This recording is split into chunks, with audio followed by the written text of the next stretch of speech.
Since I just done a video on my little bypass kit I threw together, figure I might show you how some of it works. A lot of you probably already see this, but there might be someone new, still trying to learn. I try to be helpful when I can. Got a master lock. These things are actually still being produced. It's a warded lock. It's a model 22. It's actually key to light, key 280. Original box it came in. This actually came with my course too. It was pretty simple, but it's still brand new. Even though it's a couple years old, I've had it a couple years. It's brand new, still in pretty good shape. Focus, Um, got my Sparrows awarded key set.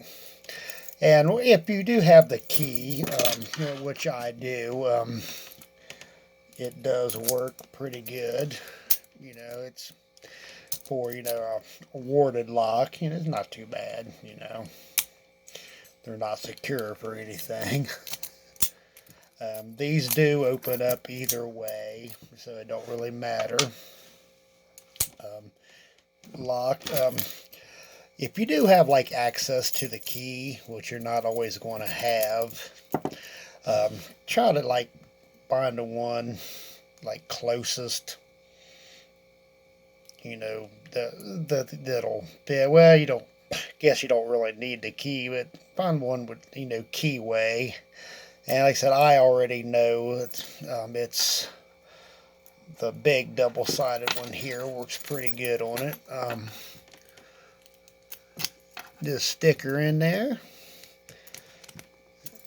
Sometimes they actually can be a little tricky, and bam, pops right open. Not much to it.